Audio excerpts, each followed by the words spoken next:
What if I told you that a box score was not meant to be taken in like this? It was instead supposed to be taken in like this. Separated, like pieces of a puzzle. That's because a box score is a puzzle that, once put together, reveals the details of how an entire game was played out. Not just the final score, but how we got there, who was involved, and how they performed. This video will break down every section of a box score. By the end of this video, you'll go from feeling like this to this. Let's master the game next on Baseball Devotee.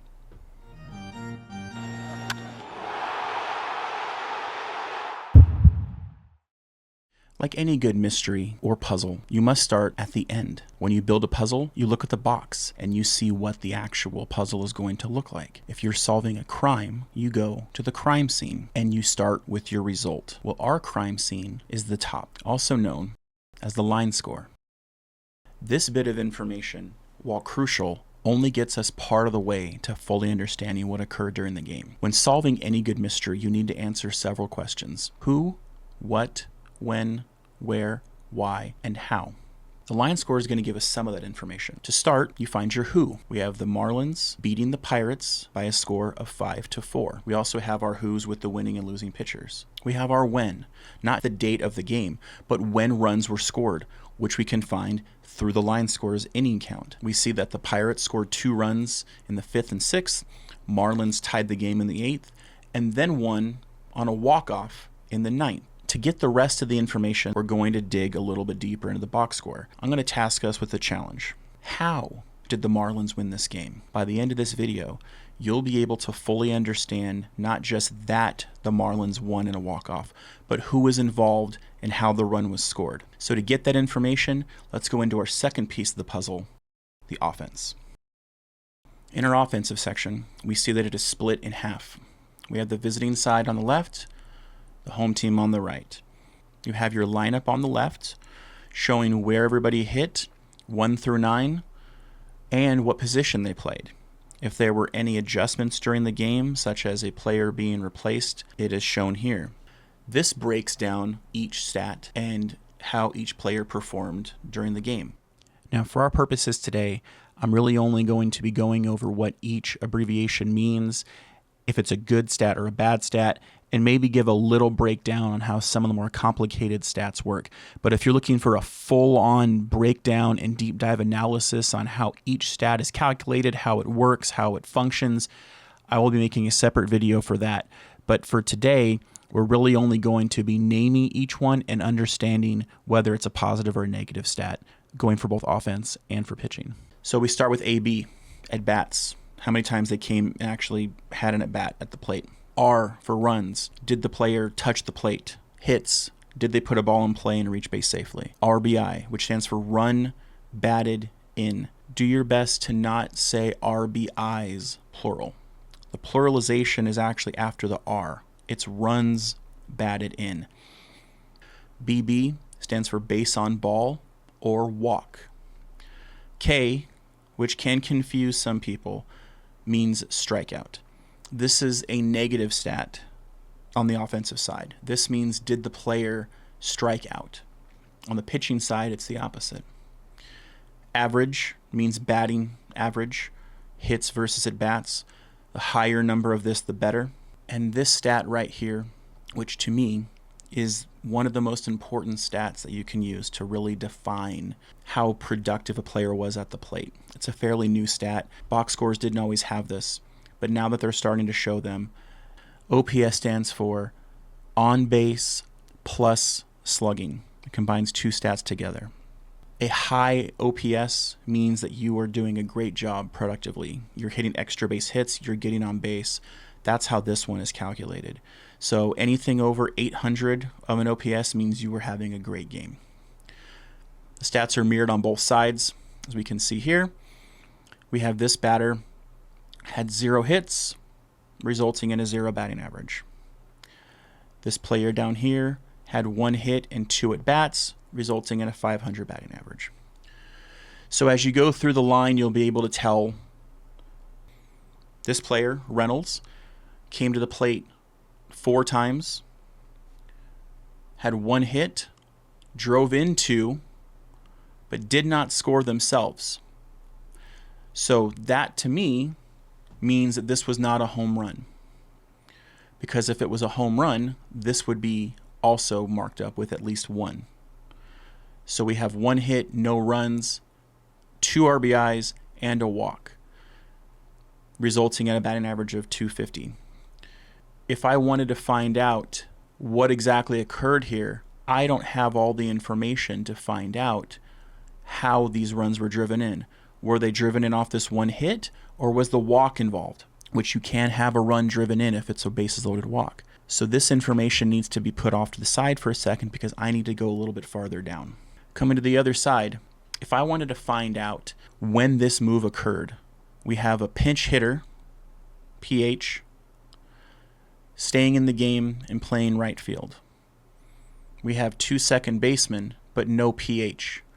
That means that on this side, this was simply a defensive replacement. At some point in the game, this player came in to replace this player at second base. The fact that there is an at-bat showing 0, but we have action here, means that we're missing a stat on this box score, which is plate appearance.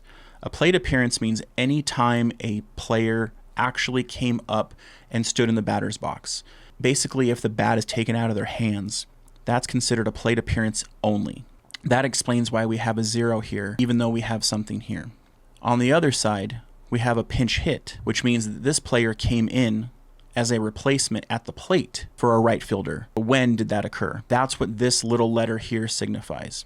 This A next to Myers shows that he struck out for Conine in the 6th. So now we know that this player came in, hit in the 6th inning, stayed in the game, played right field, and then came up to the plate again at a later time, having another at-bat, which we can tell resulted in a hit and an RBI. First at-bat was the strikeout. We know that because it says strikeout right down here, and yet we have a hit right here. Same thing with this number 1. Shows pinch runner, but when? Ran for Fortes in the 9th inning. So that's going to tell us what we need to know in terms of something occurred in the 9th. This is a piece of information for our challenge of how did the Marlins win the game. To gain the rest of that information, we're going to have to dig a little bit deeper.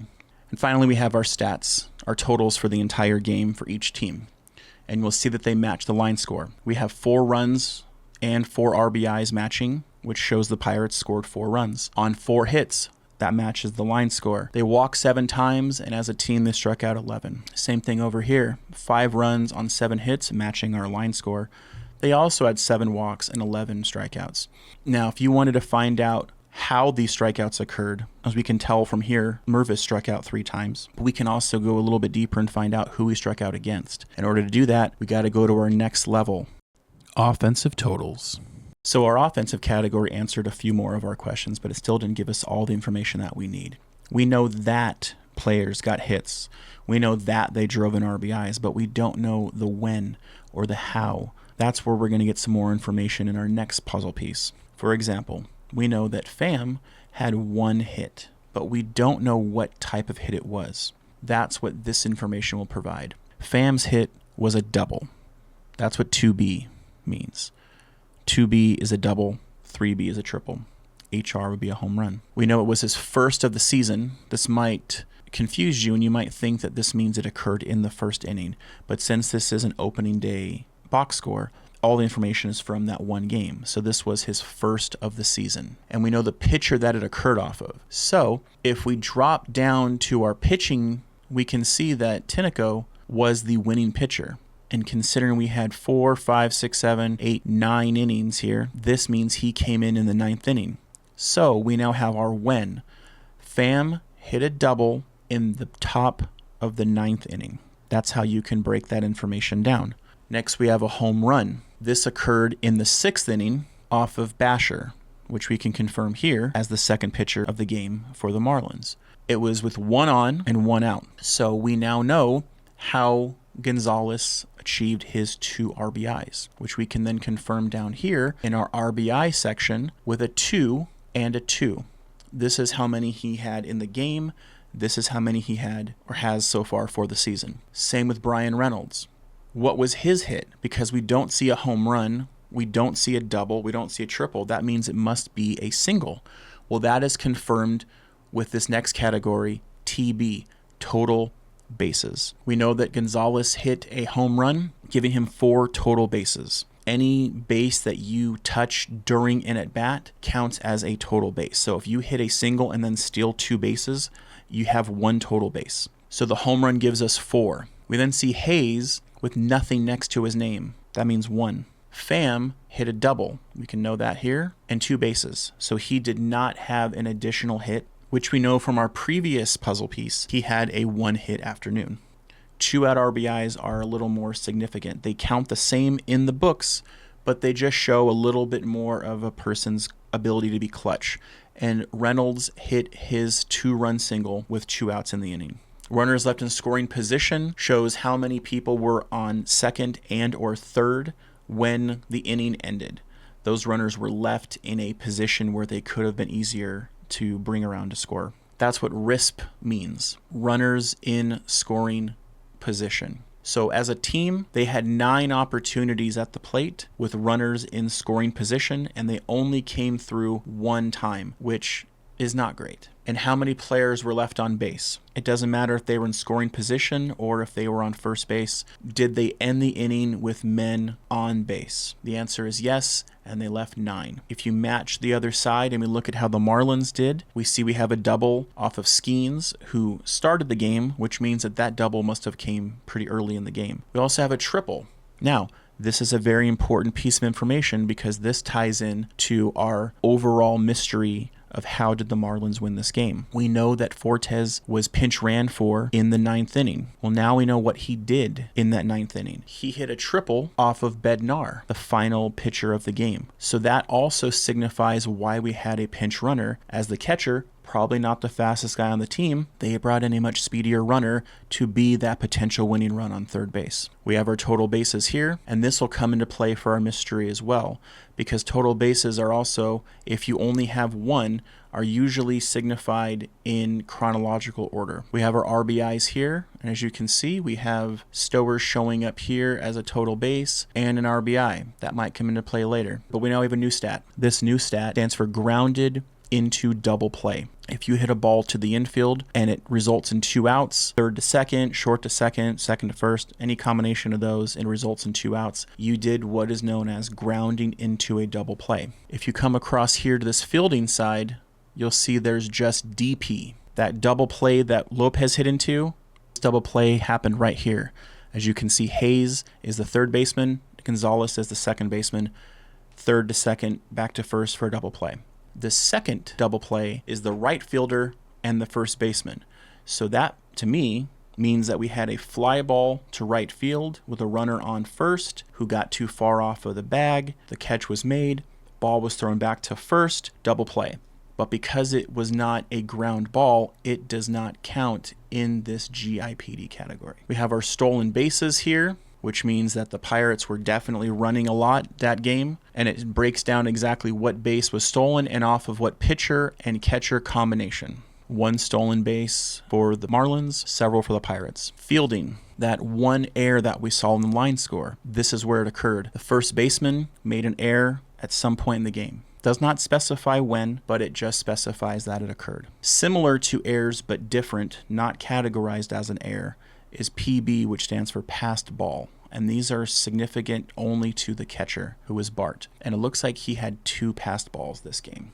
We have no fielding errors and no double plays turned on the side of the Marlins. Now going into our next area, which is our pitchers.